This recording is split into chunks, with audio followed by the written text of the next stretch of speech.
وہ اس وقت بند کمرے میں اکیلی تنہا بیٹھی ہوئی اپنی قسمت کو رو رہی تھی۔ اسے یقین نہیں آ رہا تھا جو کچھ اس کے ساتھ گزر چکا تھا، اور اس وقت اس کے پاس سوائے رونے کو اور کوئی چارہ نہیں تھا۔ وہ بے حد نڈھال ہو چکی تھی، کل سے کچھ بھی نہیں کھایا تھا اور اب تک اس کی جان آدھی ہو چکی تھی۔ اسے سمجھ نہیں آ رہی تھی کہ زندگی نے ایک دم کیسے اتنا پلٹا کھا لیا۔ وہ تو خوشیوں سے بھرپور، بہت خوبصورت اور شوخ چنچل لڑکی تھی۔ اچانک زندگی اس کے اوپر کیسے اتنی ظالم ہو گئی کہ اسے یہاں پر لا کر پٹخ دیا۔ یہ کمرہ ایک عالیشان کمرہ تھا، لیکن اس کے لیے کسی قید خانے سے کم نہیں تھا۔ یہاں پر اسے رکھا گیا تھا تاکہ وہ خود کو ذہنی طور پر تیار کر لے، آنے والے وقت کے لیے اپنے آپ کو تیار رکھے۔ لیکن اس وقت اس کے دل میں بہت سارے خیالات چل رہے تھے جنہوں نے اسے ادھموا کر دیا تھا۔ اسے یقین نہیں آ رہا تھا کہ اس کا سگا بھائی اس کے ساتھ یہ سب کچھ کر سکتا ہے۔ وہ سوچ بھی نہیں سکتی تھی کہ وہ ایک ایسے اندھے کنویں میں گر جائے گی جہاں پر اس کے پاس سوائے ہاتھ پیر مارنے کی اور کچھ بھی نہیں تھا۔ انہی سوچوں میں گھری ہوئی وہ اپنی قسمت کے اگلے وار کی منتظر تھی کہ اچانک دروازہ ایک دھاڑ کی آواز کے ساتھ کھلا۔ اس نے چونک کر سر اٹھایا۔ اس وقت آنسو سوکھ چکے تھے اور چہرے پر جا بجا اس کے نشانات باقی تھے۔ لباس ملگجا ہو چکا تھا اور بال بکھرے ہوئے تھے۔ اس کا دوپٹہ اس کے گلے میں جھول رہا تھا۔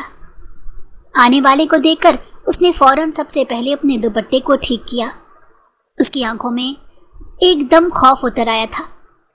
تو کیا وہ لمحہ آ گیا جس سے وہ خوفزدہ تھی؟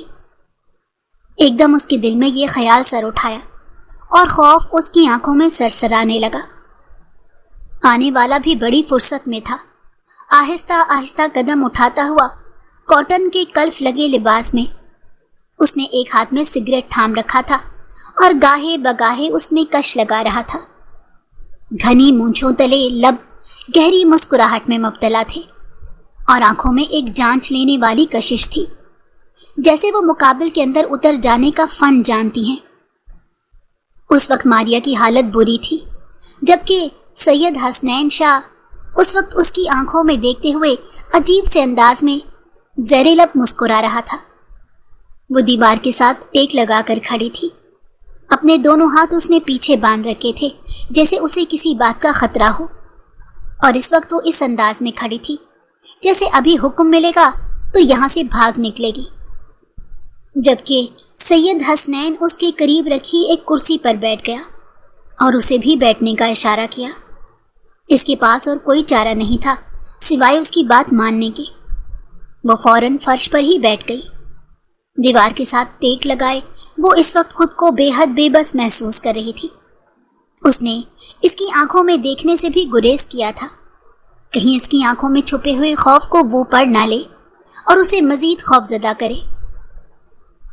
سید حسنین شاہ نے سگریٹ کا ایک گہرا کش لگایا اور پھر دھواں ہوا میں چھوڑتے ہوئے وہ ماریا کی طرف متوجہ ہوا اور کہنے لگا، میں نے تمہیں کل سے لے کر آج تک سوچنے کا وقت دیا تھا، تو پھر تم نے کیا سوچا؟ حسنین شاہ نے بڑے ہی باروب انداز میں ماریا کو مخاطب کرتے ہوئے کہا۔ تو ماریا کہنے لگی، نہیں، میں ویسا نہیں کر سکتی جیسا آپ چاہتے ہیں، لیکن میری آپ سے درخواست ہے کہ مجھے بے شک یہیں پر اسی گھر میں ایک کونے میں پڑا رہنے دیں۔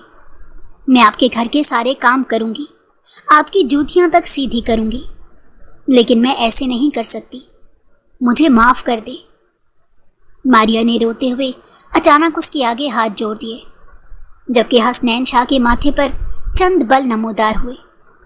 اس نے سگریٹ کا پھر سے گہرا کش لگایا اور دھواں ماریا کے چہرے پر چھوڑتے ہوئے کہنے لگا، تم جانتی ہو نا کہ تمہیں میں یہاں پر مفت میں نہیں لایا جو تم سے گھر کے کام کرواتا پھروں۔ میں نے تمہاری بھاری قیمت ادا کی ہے اور اس بھاری قیمت کے عوض مجھے کئی عورتیں مل سکتی تھیں، لیکن میں نے تمہارے لیے وہ قیمت ادا کی۔ اب تم بتاؤ میں اس قیمت کو کیسے وصول کروں گا؟ حسنین شاہ کے یہ الفاظ سن کر ماریا کا دل چاہا کہ زمین پھٹے اور وہ اس میں سما جائے۔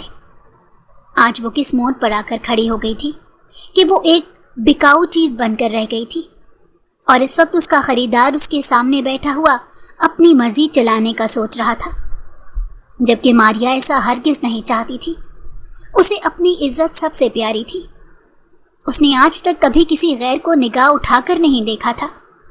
اس نے کبھی کسی غیر لڑکے سے اسی وجہ سے راہ و رسم نہیں بڑھائے تھے کہ وہ اپنے شوہر کے لیے خود کو بچا کر رکھنا چاہتی تھی۔ وہ ایک ہی آدمی سے محبت کرنا چاہتی تھی جو اس کا شوہر ہو، اور اسے ہی اپنا آپ سپرد کرنا چاہتی تھی۔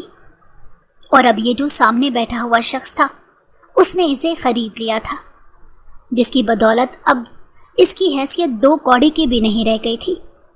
خود ماریا اپنی نظروں میں گر چکی تھی اور اس وقت بے بسی کی انتہاؤں پر تھی، جبکہ حسنین شاہ اس سے کہہ رہا تھا کہ میں تمہارے جواب کا منتظر ہوں۔ اگر تم سیدھی طرح نہیں مانی تو تم جانتی ہو کہ میں انگلی ٹیڑھی کرنے سے بھی گریز نہیں کروں گا۔ اس کے سرد سے انداز نے ماریا کی ریڑھ کی ہڈی میں ایک سرسراہٹ دوڑا دی تھی۔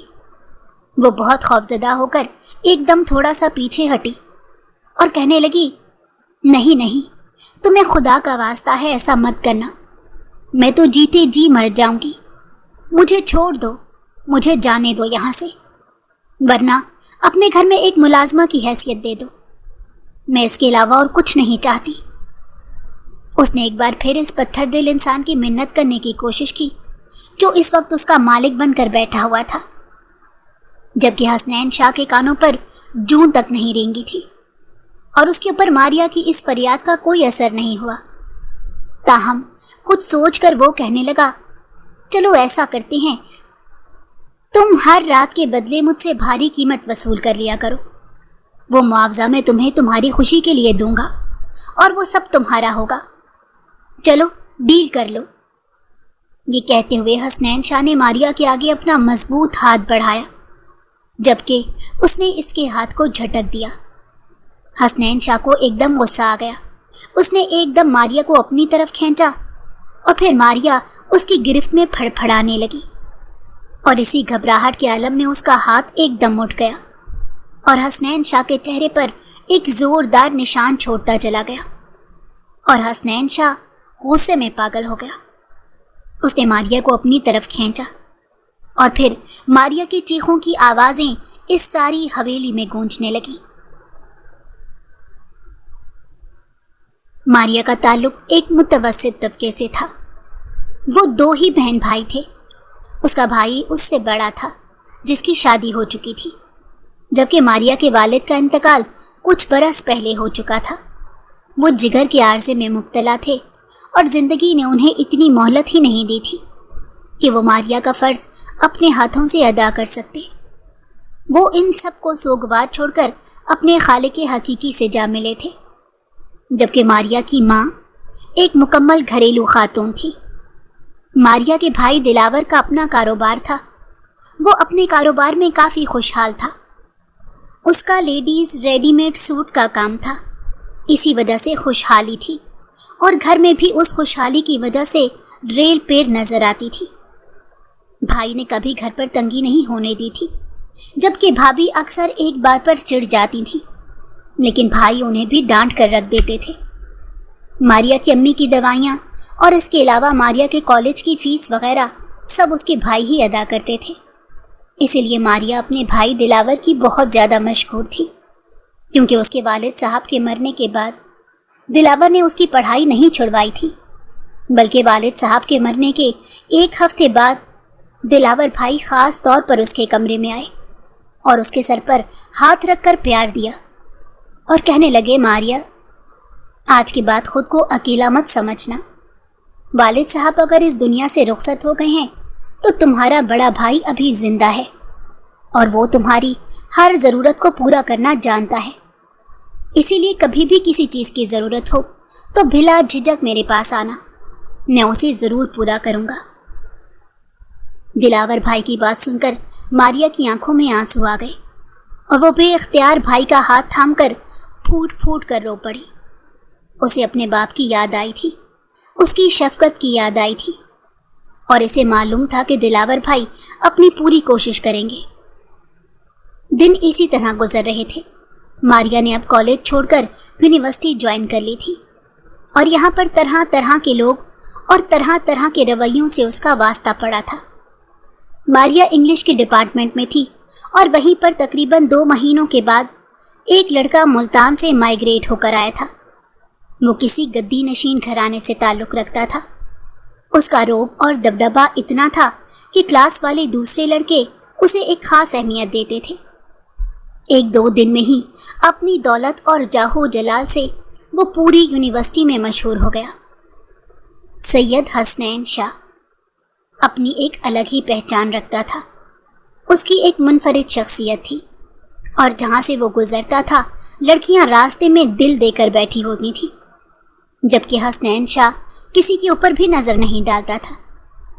حسنین شاہ کا تعلق ملتان کے قدیم گدی نشین گھرانے سے تھا اور وہ آنے والا پیر و مرشد تھا۔ آگے گدی اسی نے سنبھالنی تھی۔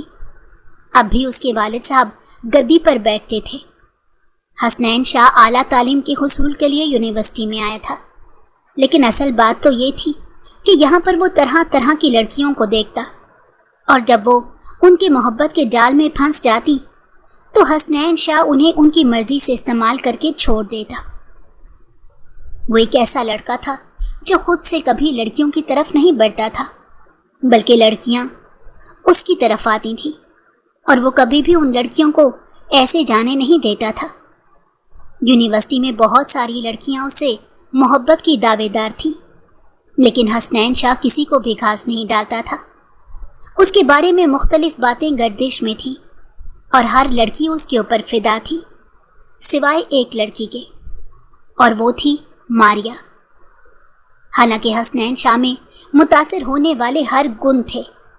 وہ دولت مند تھا، خوبصورت تھا، ایک ہینڈسم مرد تھا، اسے بات کرنے کا ڈھنگ آتا تھا اور اس میں ہر وہ خوبی تھی جو کوئی بھی لڑکی چاہتی تھی۔ لیکن نہ جانے کیا بات تھی، ماریا نے آج تک کبھی اسے نظر اٹھا کر بھی نہیں دیکھا تھا۔ وہ صرف اپنے کام سے کام رکھتی تھی۔ ویسے بھی اس کی منگنی بچپن سے ہی اس کی خالہ کے بیٹے کے ساتھ طے ہو چکی تھی، اور اب جب ماریا کی پڑھائی مکمل ہوتی تو ان دونوں کی شادی ہو جانا تھی۔ اس کا منگتر انگلینڈ گیا ہوا تھا اور اس کے آنے کا انتظار تھا، اسی لیے ماریا اپنے مستقبل کے حوالے سے کافی مطمئن تھی، لیکن اسے نہیں پتا تھا کہ اس کا یہ اطمینان صرف چند روزہ ہی ثابت ہوگا۔ جب ایک دن حسنین شاہ کی نظر اس پر پڑی، وہ لمحہ آخری لمحہ تھا۔ ماریا کا اطمینان رخصت ہو چکا تھا۔ حسنین شاہ نے جب اس لڑکی کی بے نیازی کو دیکھا تو نوٹ کیے بغیر نہیں رہ سکا۔ ہر لڑکی اسے دیکھ کر گزرتی تھی، ایک آہ بھر کر گزرتی تھی، جبکہ ماریا اس کے پاس سے ایسے گزر جاتی جیسے وہ کوئی وجود ہی نہیں رکھتا، جیسے اس کی کوئی حیثیت نہیں۔ یہ بات سید حسنین شاہ کی انا اور مردانگی پر ایک بھاری چوٹ بن کر پڑی تھی۔ یہی وجہ تھی کہ وہ ایک بار ماریا کا راستہ روک کر بھی کھڑا ہوا اور بہانے سے اس نے اس سے کلاس کے نوٹس کے بارے میں پوچھا۔ مس، میری بات سنیں۔ اس کی بھاری باروب آواز سن کر ماریا ایک دم رک گئی اور حیرت سے آنکھیں سکوڑ کر اسے دیکھا۔ جی کہیے، کیا کہنا ہے؟ ماریا نے بڑے سادہ اور دو ٹوک انداز میں جب اسے کہا تو حسنین شاہ ایک لمحے کے لیے چپ سا ہو گیا۔ اس نے آج تک اپنے سامنے کسی بھی لڑکی کو اتنا با اعتماد نہیں پایا تھا، اور اب ماریا اس کے لیے ایک چیلنج ثابت ہونے والی تھی۔ دراصل مجھے انگلش کے سر علی کے کچھ نوٹس چاہیے، کیا آپ کے پاس ہوں گے؟ حسنین شاہ نے بڑی شائستگی کے ساتھ اپنا مدعا بیان کیا، حالانکہ اسے نوٹس کی ضرورت بھی نہیں تھی، لیکن صرف ماریا کی توجہ اپنی طرف کو مبذول کروانے کے لیے اس نے یہ اچھا ہتھ کنڈا اپنایا تھا۔ حالانکہ وہ کبھی بھی عام حالات میں ایسا نہیں کرتا تھا۔ لڑکیاں تو خود اس سے بات کرنے کے لیے ترستی تھیں اور وہ ان کو دیکھ کر نظر انداز کر دیتا تھا، جبکہ ماریا کا معاملہ مختلف تھا۔ ماریا کی بے نیازی اور لاپرواہی نے اسے اس کی طرف متوجہ کیا۔ اب جب اس نے نوٹس مانگے تو ماریا کے جواب نے حسنین شاہ کو حیران کر دیا تھا۔ کہنے لگی، آپ کلاس میں کسی سے بھی لے سکتے ہیں، میرے پاس ہیں، لیکن میں آپ کو دوں گی نہیں۔ کیونکہ میں اپنے نوٹس کسی کو نہیں دیتی۔ یہ کہہ کر ماریا نے اپنے قدم کو آگے بڑھا دیا، جبکہ حسنین شاہ وہیں پر حیران پریشان کھڑا رہ گیا۔ اپنی زندگی میں ایسی لڑکی اس نے پہلے کبھی نہیں دیکھی تھی۔ ماریا کا اعتماد اور چیلنجنگ انداز اسے کچھ اور ہی ظاہر کر رہا تھا، اور یہ بات حسنین شاہ کی انا پر کاری ضرب بن کر پڑی۔ اس کے یار دوست جو ہر وقت اس کی ٹیسی میں مصروف رہتے تھے اور اس کی خوشامد کرتے رہتے تھے، ایک دم اسے بھڑکانے لگے۔ ارے شاہ صاحب، یہ اس لڑکی کی جرت کیسے ہوئی آپ کو انکار کرنے کی؟ ایک معمولی سی چیز تھی اور اس نے آپ کو نہیں دی۔ آپ حکم کریں، ہم اسے ابھی اٹھا لیتے ہیں۔ حسنین شاہ کے دوستوں نے اسے بھڑکا دیا، جبکہ حسنین شاہ نے پھر بھی انہیں ہاتھ اٹھا کر یہ عمل کرنے سے روک دیا۔ وہ کچھ سوچ رہا تھا، اور وہ کیا سوچ رہا تھا اس کی صرف اسے ہی خبر تھی۔ اسے جو کرنا تھا خود کرنا تھا، اور وہ اپنے سارے اعمال کو جانتا تھا۔ اس دن کے بعد سے حسنین شاہ نے ماریا کو مخاطب نہیں کیا، بلکہ وہ چپ چاپ اس کا جائزہ لیتا اور دیکھتا رہتا، یا پھر وہ کب آتی ہے، کب جاتی ہے، کس سے ملتی ہے، کیا کرتی ہے۔ وہ خاموشی سے اس کا جائزہ لیتا رہا۔ اس کے علاوہ اس نے اپنے 2 خاص بندے بھی ماریا کے پیچھے چھوڑ رکھے تھے، جو اسے اس کی پل پل کی رپورٹ دیتے تھے۔ یونیورسٹی کے بعد وہ گھر کیسے جاتی تھی، اور پھر گھر سے نکلتی تھی یا نہیں نکلتی تھی۔ ماریا کے گھر کے بارے میں اور اس کے حالات کے بارے میں اس کے بندوں نے اسے 2 دن میں ساری رپورٹ پیش کر دی تھی، جسے سن کر حسنین شاہ کی آنکھوں میں ایک عجیب سی چمک آ گئی، اور اس نے سوچ لیا تھا کہ اب آگے اسے کیا کرنا ہے۔ وہ ماریا جیسی لڑکیوں کا بخوبی جانتا تھا، اور ان کا حل کرنا بھی اسے آتا تھا۔ ماریا نے اس کی مردانگی کو چیلنج کیا تھا، اس کی انا پر چوٹ پہنچائی تھی۔ یہی وجہ تھی کہ اس وقت وہ ایک بل کھائے ہوئے سانپ کی طرح پھڑ پھڑا رہا تھا۔ وہ ماریا سے اپنی اس ذلت کا بدلہ لینا چاہتا تھا جو اسے اس وقت اپنے دوستوں کے سامنے محسوس ہوئی تھی۔ کیا تھا اگر جو ماریا اسے اپنے نوٹس دے دیتی تو کیا ہو جاتا؟ لیکن نہیں، اس نے اسے نوٹس نہیں دیے، بلکہ الٹا اسے منع کر کے چلتی بنی۔ یہ بات اور یہ منظر حسنین شاہ کی آنکھوں سے اوجھل نہیں ہوتا تھا، اور وہ ماریا کا تنتنا دیکھ کر سگریٹ پر سگریٹ پھونکتا رہتا۔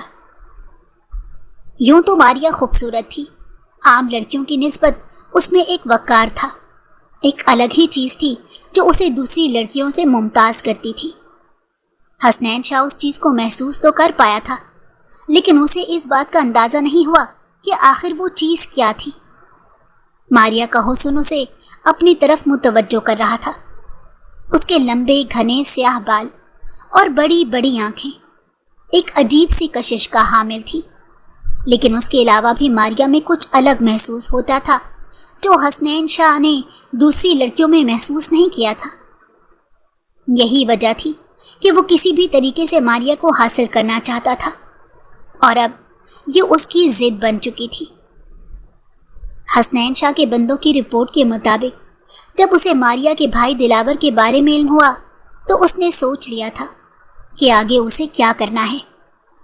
ایک دن اسی طرح اس نے اپنے بندوں کو کچھ خاص ہدایات دی، اور پھر شام کے وقت جب دلاور دکان بند کر کے گھر کے لیے نکلتا ہے تو اس وقت ہی حسنین شاہ بھی اپنی بڑی سی گاڑی میں اس کی دکان کے قریب سے گزرنے لگتا، اور جب وہ دلاور کو وہاں پر پریشانی کی عالم میں کھڑا دیکھتا تو بے اختیار گاڑی کی بریک پر پاؤں رکھ دیتا۔ شیشہ نیچے کر کے وہ دلاور سے پوچھتا ہے، آپ کو کسی مدد کی ضرورت ہے؟ آپ کچھ پریشان دکھائی دے رہے ہیں۔ دلاور جو گرمی اور پسینے سے بے حال سڑک پر کھڑا ہوتا، اتنی بڑی گاڑی اور ایسے باروب بندے کو دیکھ کر ایک دم روب میں آ جاتا ہے اور کہنے لگتا ہے، جی صاحب، وہ بس یہ میری موٹر سائیکل پنچر ہو گئی ہے، چل نہیں رہی، بس اسی پریشانی میں کھڑا ہوں، ارد گرد کوئی مکینک کی دکان بھی نہیں ہے۔ دلاور نے اپنے ماتھے سے پسینہ پونچھتے ہوئے جب یہ کہا تو حسنین شاہ نے اپنے پلان کے مطابق اسے فوراً لفٹ کی آفر دے دی۔ دلاور تھوڑا سا گھبرا گیا، کیونکہ اتنی بڑی گاڑی کو دیکھ کر وہ ویسے ہی روب میں آ گیا تھا، اور اب حسنین کی طرف سے لفٹ کی آفر اسے بے اختیار اپنے آپ میں شرمندہ سا کر رہی تھی۔ اس نے حسنین شاہ کو طریقے سے منع کرنے کی کوشش کی اور کہا، نہیں نہیں صاحب، آپ چلے جائیں، آپ کو دیر ہو رہی ہوگی، میں بس یا رکشے پر چلا جاؤں گا۔ دلاور نے ماتھے سے پسینہ صاف کرتے ہوئے جب یہ کہا تو حسنین شاہ نے اسے گاڑی میں بیٹھنے کا کہا۔ ارے نہیں، آپ بیٹھ جائیں، میں اس طرف ہی جا رہا ہوں، آپ کو چھوڑتا جاؤں گا۔ حسنین شاہ کے اصرار پر دلاور نے اپنی بائک کو وہیں پر لاک لگایا اور اس کی گاڑی میں آ کر بیٹھ گیا۔ وہ گاڑی کو اندر سے بڑی حسرت بھری نگاہوں سے دیکھ رہا تھا۔ حسنین اس کی نظروں کو بخوبی محسوس کر رہا تھا۔ وہ جان گیا تھا کہ دلاور اس کی گاڑی اور دولت کے روپ میں آ چکا ہے۔ حسنین اس سے ادھر ادھر کی باتیں کرنے لگا۔ تبھی دلاور سے اس نے اس کے گھر کے بارے میں پوچھا۔ دلاور نے اسے پتہ سمجھا دیا اور حسنین شاہ اسے اتار کر جب وہاں سے جانے لگا تو دلاور نے اسے زبردستی چائے پر روک لیا۔ عام حالات میں حسنین کبھی بھی کسی کے گھر اس طرح چائے کے لیے نہ رکتا، لیکن چونکہ اب سب کچھ اس کے پلان کے مطابق ہو رہا تھا، اسی وجہ سے وہ چائے کے لیے رک گیا۔ اپنی گاڑی کو گارڈ کے سپرد کر کے وہ ماریا کے گھر میں داخل ہو گیا۔ اس نے ایک ہی نظر میں سارے گھر کا جائزہ لے لیا اور گھر کے حالات اس کے سامنے تھے۔ یہی وجہ تھی کہ دلاور کے ساتھ کچھ دیر بیٹھ کر اس نے زبردستی چائے کا کپ پیا اور پھر اٹھ گیا، جبکہ ماریا اسے کہیں پر بھی دکھائی نہیں دی تھی۔ اور ویسے بھی وہ ماریا کو دیکھنے تھوڑا ہی آیا تھا، وہ تو دلاور سے راہ و رسم بڑھانا چاہتا تھا، اور اس کے پیچھے اس کا کیا مقصد تھا صاف ظاہر تھا کہ وہ ماریا تک رسائی چاہتا تھا۔ اب اکثر ہی ایسا ہونے لگا، دلاور جب دکان بند کرتا تو اکثر حسنین اسے مل جاتا اور حسنین اس پر یہی ظاہر کرتا کہ اس کا بھی واپس جانے کا یہی وقت ہے، اسی لیے یہ ایک اتفاق ہے۔ آہستہ آہستہ دلاور اس پر اعتبار کرنے لگا اور ان دونوں کے بیچ گہری دوستی ہونے لگی۔ اکثر وہ دلاور کے ساتھ اب گھر پر بیٹھ کر کھانا بھی کھانے لگا۔ دلاور کی امی کے ساتھ بھی اس کی سلام دعا ہو چکی تھی اور اسے وہ کافی مہربان اور اچھی خاتون لگی تھی، جبکہ ماریا سے اس کی ایک بھی بار ملاقات نہیں ہوئی تھی۔ اسی طرح ایک دن ایسا حادثہ ہوا جس نے دلاور اور اس کے خاندان کو آسمان سے زمین پر پٹخ دیا۔ دلاور جو کہ اپنی دکان پر بہت خوش تھا اور اس کا کاروبار اچھے طریقے سے چل رہا تھا، جب ایک دن دکان پر پہنچا تو شارٹ سرکٹ کے باعث رات لگنے والی آگ نے اس کی ساری دکان کو کوئلہ بنا کر رکھ دیا تھا۔ دلاور یہ سب کچھ دیکھ کر سہ نہیں پایا اور اسے ایک دم ہارٹ اٹیک آ گیا اور دل پر ہاتھ رکھتے ہوئے وہ زمین پر گرتا چلا گیا۔ وہاں پر موجود لوگوں نے فوراً ایمرجنسی میں ایمبولینس کو بلوایا اور دلاور کو اسپتال لے جایا گیا۔ وہاں پر اسے وقتی طور پر طبی امداد دی گئی، لیکن دلاور کا وقت پورا ہو چکا تھا اور وہ اپنے خالق حقیقی سے جا ملا تھا۔ حسنین شاہ تک بھی یہ خبر پہنچ چکی تھی اور وہ دم بخود رہ گیا تھا، کیونکہ پلان کے مطابق آگ تو اسی نے لگوائی تھی اور وہ چاہتا تھا کہ دلاور کو مالی طور پر کمزور کر کے اس کی مدد کرے اور پھر اس کی بہن کو اس سے طلب کرے۔ لیکن اب کام الٹا ہو گیا تھا، دلاور کا انتقال ہو گیا تھا اور اس کی فیملی اب ایک ایسے کرائسس میں تھی جہاں سے نکلنا ان کے لیے ناممکن تھا۔ لیکن حسنین شاہ نے اس وقت بھی اپنے فائدے کا سوچا، اس نے اس وقت بھی ماریا کے بارے میں سوچا کہ وہ اب ماریا کو حاصل کر سکتا ہے، اور اس نے دل ہی دل میں اس کے لیے منصوبہ بنا لیا تھا۔ کہنے کو تو وہ ماریا کو اغوا بھی کروا سکتا تھا، لیکن وہ ماریا کو اس کی مرضی کے ساتھ حاصل کرنا چاہتا تھا۔ دلاور کے انتقال کی خبر گھر والوں پر قیامت بن کر ٹوٹی تھی اور کسی کو بھی اس جوان موت کا یقین نہیں آ رہا تھا۔ ہر آنکھ اشک بار تھی، ہر دل غمزدہ تھا، کسی کو بھی دلاور کی موت کا یقین نہیں آتا تھا، لیکن آہستہ آہستہ کر کے لوگ یقین کرتے گئے۔ لیکن گھر والے ابھی بھی ایک بے یقینی اور دکھ کی کیفیت میں تھے۔ دلاور کی ماں، اس کی بہن ماریا اور اس کی بیوی مسلسل ایک شوق میں تھے۔ وہ تینوں عورتیں اب بے سر و سامان ہو گئی تھیں، ان کے سر سے مضبوط چھت چھین لی گئی تھی اور اس وقت وہ کچھ بھی نہیں کر سکتی تھی سوائے اللہ کی رضا میں راضی ہونے کے۔ ایسے موقع پر جب پہلی بار حسنین شاہ ان کے گھر پر افسوس کرنے کے لیے آیا تو اسے دیکھ کر ماریا ٹھٹک سی گئی۔ اس نے پہلے کبھی حسنین کو یہاں پر نہیں دیکھا، اور اب جب وہ دلاور بھائی کا افسوس کرنے آیا تو وہ ایک دم ہتھے سے اکھڑ گئی اور کہنے لگی، تم ہوتے کون ہو میرے گھر میں قدم رکھ کر میرے بھائی کا افسوس کرنے والے؟ جبکہ حسنین اسے کہنے لگا کہ آپ کا بھائی میرا دوست تھا، مجھے نہیں معلوم تھا کہ وہ آپ کا بھائی ہے۔ حسنین نے معصومیت سے جب یہ کہا، اور یہ کہتے ہوئے اس نے ماریا کی ماں کی طرف دیکھا۔ ماریا کی ماں نے تائید میں سر ہلایا اور کہنے لگی، یہ تو کافی عرصے سے دلاور کا دوست ہے اور اکثر آتا جاتا رہتا ہے، شاید تمہیں اس کی خبر نہیں۔ دلاور کی ماں نے غمزدہ سے انداز میں اپنی بات کو مکمل کیا تو ماریا غصے سے بل کھا کر رہ گئی۔ اسے اس بارے میں کوئی معلومات نہیں تھی اور نہ ہی اسے حسنین اور دلاور کی دوستی کے بارے میں کوئی علم تھا۔ تاہم اس نے حسنین کو صاف صاف لفظوں میں گھر آنے سے منع کر دیا اور کہہ دیا تھا کہ وہ دوبارہ یہاں پر چکر نہ لگائے، جبکہ ماریا کی ماں اس کی اس بدتمیزی پر اسے ٹوکتی رہ گئی۔ لیکن ماریا پیر پٹختی ہوئی اندر چلی گئی۔ اس کے جانے کے بعد ماریا کی ماں نے حسنین سے معذرت کی اور کہا، میں جانتی ہوں میری بیٹی بے وقوف ہے اور اس نے اپنی بے وقوفی میں یہ سب کہہ دیا ہے، آپ اسے نظر انداز کر دیں۔ دلاور کی ماں نے بڑے شائستہ سے لہجے میں حسنین سے معذرت کی تو وہ بے اختیار کہنے لگا، نہیں آنٹی، اس کی کوئی ضرورت نہیں، میں جانتا ہوں کہ اس وقت وہ غم میں ہے، اپنے بھائی کو کھو دینا بہت بڑا غم ہے اور میں اس غم سے گزرا ہوا ہوں، اسی لیے مجھے اچھی طرح خبر ہے کہ اپنوں کے دل پر کیا گزرتی ہے۔ آپ بے فکر رہیں، میں نے اس بات کا برا نہیں منایا، باقی اگر آپ کو کسی بھی چیز کی ضرورت ہو تو مجھے اپنا بیٹا سمجھ کر ضرور بتائیے گا۔ یہ کہہ کر حسنین شاہ وہاں سے اٹھ کھڑا ہوا، تاہم ماریا کے رویے نے اس کے دل پر ایک بڑی گہری چوٹ پہنچائی تھی۔ وہ جتنا اس کی قریب ہونے کی کوشش کرتا تھا وہ اتنا ہی اسے دھتکار دیتی تھی، اور یہ بات ایک مرد کی انا پر بہت بھاری پڑتی تھی، جبکہ مرد بھی حسنین شاہ جیسا مضبوط اور اونچے درجے کا ہو۔ اور پھر اسی زخمی انا نے حسنین شاہ سے وہ فیصلہ کروا لیا جو شاید وہ عام حالات میں نہیں کرتا۔ اس نے اپنے خاص بندوں سے کہہ دیا کہ وہ موقع دے کر ماریا کو اٹھا لائیں۔ اب حسنین شاہ اس کی بے بسی کا مزہ لینا چاہتا تھا۔ ماریا نے اسے جتنا دھتکارنا تھا دھتکار چکی تھی۔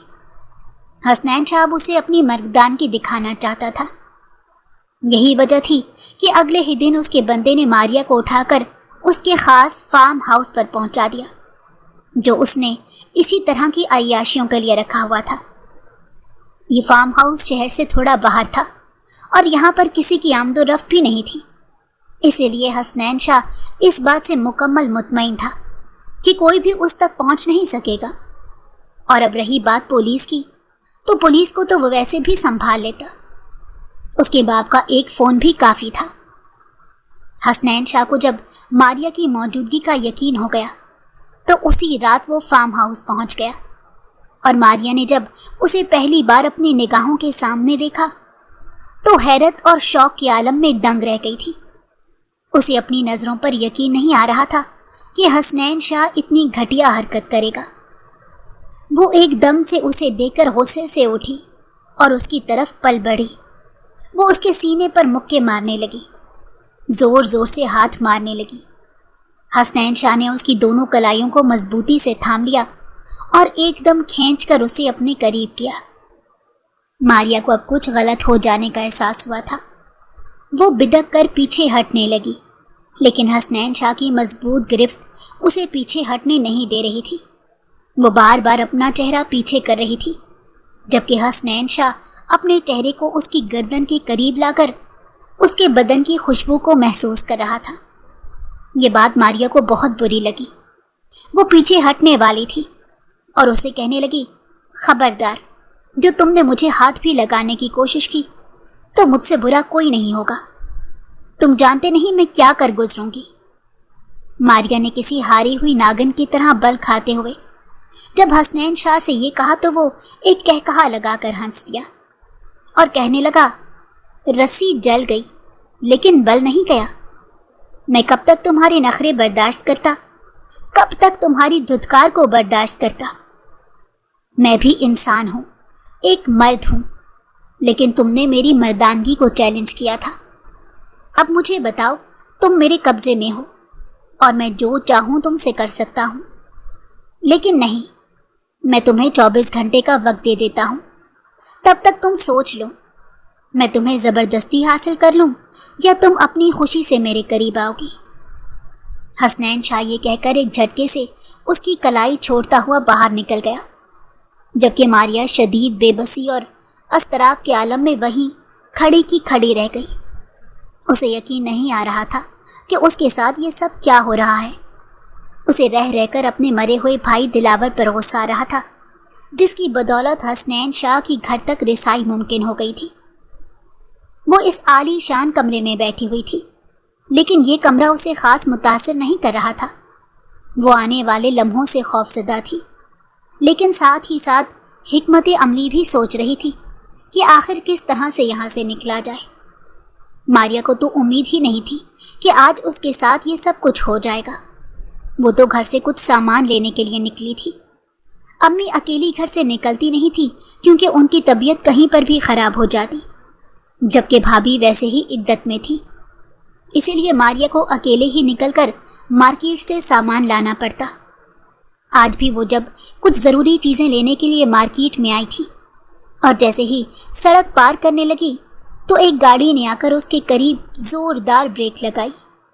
ماریا اچھل کر پیچھے ہٹی تھی جب اس میں سے 2 لوگ نکلے، جن میں سے ایک نے اس کے منہ پر ہاتھ رکھ دیا، جبکہ دوسرے نے اسے زور سے گاڑی کے اندر دھکیلا اور چند لمحوں میں اسے لے کر وہاں سے نکل کھڑے ہو گئے۔ ماریا کو چند لمحوں تو سمجھ ہی نہیں آیا کہ آخر اس کے ساتھ یہ سب کیا ہو رہا ہے، اور جب تک اس کو سمجھ آئی تب تک دیر ہو چکی تھی۔ وہ اغوا ہو چکی تھی۔ وہ نہیں جانتی تھی کہ اس کا اغوا کار کون ہے، اس کا کیا مقصد ہے، لیکن اسے اپنی عزت اپنی جان سے زیادہ پیاری تھی، اور اس نے سوچ لیا تھا کہ وہ اپنی عزت پر کوئی فرق نہیں آنے دے گی۔ اسی لیے جب اس نے رات کو حسنین شاہ کو کمرے میں داخل ہوتے دیکھا تو وہ دنگ رہ گئی۔ وہ سوچ بھی نہیں سکتی تھی کہ حسنین شاہ ایک معمولی سی بات کو بتنگڑ بنا کر اس کی عزت کے در پہ ہو جائے گا۔ یہ بات ماریا کے لیے بہت زیادہ پریشان کن تھی، اور اس وقت اسے کچھ بھی سمجھ نہیں آ رہا تھا کہ وہ یہاں سے کیسے نکلے۔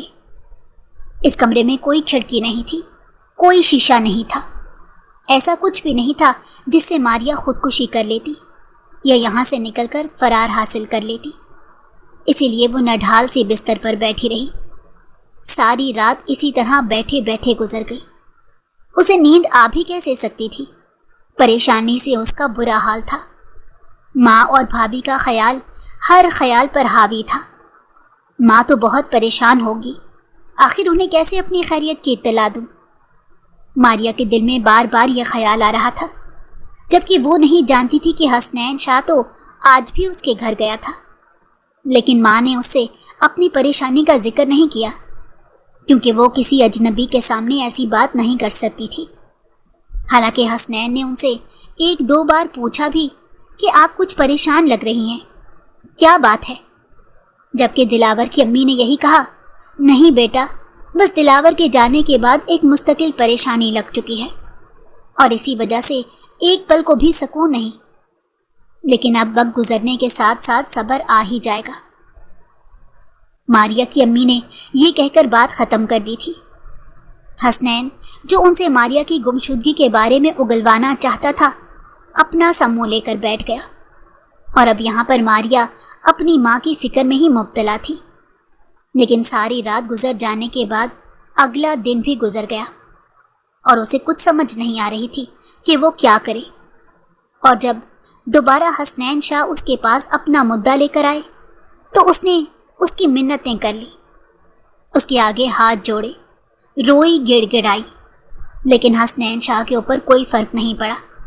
اور جب حسنین شاہ نے اسے زور سے اپنی طرف کھینچا تو ماریا نے ایک زوردار تھپڑ اس کے منہ پر مار دیا۔ جسے وہ برداشت نہیں کر پایا، اور پھر اس نے ایک دم سے ماریا سے اپنا بدلہ لینے کے لیے اسے بے آبرو کرنے کا سوچ لیا، اور وہ اپنے اس عمل میں کامیاب بھی ہو گیا۔ ماریا روتی رہ گئی، سسکتی رہ گئی، اسے روکتی رہ گئی، لیکن حسنین نے اس کی ایک نہیں سنی اور اپنی سی کر کے رہا۔ اب یہ ضد پوری کر کے حسنین فوراً کمرے سے چلا گیا، جبکہ ماریا وہیں پر گرنے کے انداز میں بیٹھ گئی اور پھوٹ پھوٹ کر رونے لگی۔ وہ سوچ بھی نہیں سکتی تھی کہ زندگی اسے اس مقام پر لے آئے گی جہاں وہ ایک اغوا شدہ اور ایک بے آبرو لڑکی ہو گئی۔ وہ اس وقت خود کو ایک عجیب ہی مقام پر محسوس کر رہی تھی۔ جیسے ہی صبح ہوئی تو حسنین شاہ کا ڈرائیور اس کے پاس آیا۔ وہ کہہ رہا تھا، بی بی آپ تیار ہو جائیں، آپ کو گھر چھوڑنے کا حکم ہے۔ وہ چپ چاپ اس کی شکل دیکھتی رہی، تاہم کہنے لگی، مجھے گھر نہیں جانا، میں مر جانا چاہتی ہوں، گھر جا کر کیا کروں گی؟ اس کے پتھر سے انداز کو دیکھ کر ڈرائیور سہم گیا، اور اس نے حسنین شاہ کو جب یہ بتایا تو وہ بھی پریشان ہو گیا۔ ویسے بھی وہ رات سے پچھتاوے کی زد میں تھا، اور نہ جانے کیا بات تھی، جب سے وہ اپنی ضد پوری کر کے آیا تھا تب سے وہ سکون میں نہیں تھا۔ اسے رہ رہ کر پچھتاوے ڈس رہے تھے، اور بار بار یہی خیال آ رہا تھا کہ اس نے ماریا کے ساتھ اچھا نہیں کیا، حالانکہ اس سے پہلے کبھی ایسا نہیں ہوا۔ وہ کسی بھی لڑکی کو استعمال کرتا اور پھر اسے واپس گھر چھڑوا دیتا، لیکن نہ جانے ماریا کا معاملہ کیا ہے، یا شاید حسنین کو سچی محبت تھی، اور اب وہ اس طرح کر کے خود اپنے پچھتاوے کی آگ میں جل رہا تھا۔ جبکہ جیسے تیسے کر کے اس نے ماریا کو تیار کیا اور وہ گھر تک چھوڑ کر آیا۔ وہ اندر نہیں گیا تھا، وہ ماریا کی ماں کا سامنا نہیں کر سکتا تھا۔ نہ جانے کیا بات تھی، حسنین تو آئینے سے بھی نظر چرا رہا تھا، اور اس وقت اسے کچھ اندازہ نہیں ہو رہا تھا کہ وہ کیا کرے اور کیسے اس پچھتاوے کی آگ سے نکلے۔ دن گزر رہے تھے اور لمحہ لمحہ حسنین پر بہت بھاری تھا۔ اپنی اس کیفیت پر وہ خود بھی بے حد حیران تھا۔ یہ مجھے کیا ہوتا جا رہا ہے؟ آخر مجھے کیوں ماریا کا اتنا خیال آ رہا ہے؟ کیوں میں بار بار اسی کے بارے میں سوچ رہا ہوں؟ کیوں مجھے اس کے حوالے سے پچھتاوے ڈس رہے ہیں؟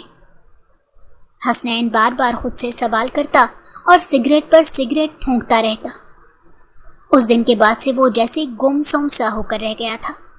وہ اپنے دوستوں سے بھی نہیں مل رہا تھا، اور آج کل زیادہ تر اپنے فارم ہاؤس کے اسی کمرے میں بیٹھا رہتا جہاں پر ماریا قید تھی۔ اس کے ملازمین بھی اس کی اس کیفیت پر پریشان تھے، کیونکہ اس سے پہلے کبھی انہوں نے حسنین شاہ کو اس روپ میں نہیں دیکھا تھا، اور اب اس طرح اسے دیکھنا کافی تکلیف دہ لگ رہا تھا۔ سگریٹ پی پی کر اس کی آنکھوں کے گرد گہرے حلقے پڑ گئے تھے، جبکہ اس کی داڑھی بھی بڑھ چکی تھی، اور وہ چہرے سے ہی کافی کمزور اور بیمار دکھائی دے رہا تھا۔ اور پھر ایک دن اس نے ایک فیصلہ کیا اور فوراً اٹھ کھڑا ہوا۔ آج کافی دنوں کے بعد وہ گھر سے نکلا تھا۔ اسے گھر سے نکلتا دیکھ کر اس کے ملازمین نے بے اختیار شکر ادا کیا۔ حسنین بے اختیار ماریا کے گھر کی طرف چل پڑا۔ وہ نہیں جانتا تھا کہ وہ وہاں پر کیوں جا رہا ہے، لیکن اسے ایک بات کا اندازہ تھا کہ آج اسے ماریا سے سب کچھ سچ کہہ دینا ہے اور اسے اپنی محبت کے بارے میں بتا دینا ہے۔ وہ اب ان پچھتاووں کے ساتھ مزید نہیں جی سکتا تھا۔ یہی وجہ تھی کہ وہ فوراً ماریا کے سامنے پیش ہو گیا، اور اس نے شروع سے لے کر آخر تک ماریا کو ہر بات بتا دی۔ کس طرح اس نے دلاور کی دکان میں آگ لگائی تھی، اور پھر کس طرح وہ جان پوچھ کر ان کے گھر آتا رہا۔ ماریا تو یہ سب سن کر دم بخود رہ گئی تھی۔ وہ سوچ بھی نہیں سکتی تھی کہ حسنین شاہ اتنا کم ظرف اور کمینہ شخص ہوگا۔ وہ نفرت سے اسے دیکھ رہی تھی، جبکہ حسنین اس سے معافی کا خواستگار تھا۔ مجھے معاف کر دینا، میں جانتا ہوں کہ میرا گناہ چھوٹا نہیں ہے۔ میں نے تمہارے ہنستے بستے گھر کو آگ لگا دی، تمہاری خوشیوں کو ڈس گیا، تمہارے وجود کو گندا کر دیا۔ مجھ جیسا انسان معافی کا حقدار ہو بھی نہیں سکتا، لیکن پھر بھی میں ایک بار درخواست کروں گا، ہو سکے تو مجھے معاف کر دینا۔ وہ مرد جو کل تک زمین پر بڑے فخر سے چلتا تھا۔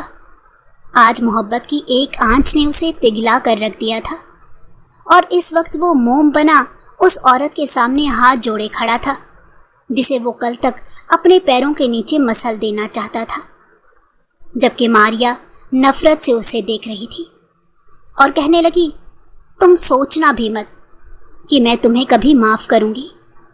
تم نے میرے ساتھ تو جو کیا سو کیا، لیکن میرے بھائی کے ساتھ تم نے جو کیا ہے وہ معاف کیے جانے کے قابل نہیں، اسی لیے دوبارہ کبھی اپنی شکل لے کر میرے سامنے مت آنا، دفع ہو جاؤ یہاں سے۔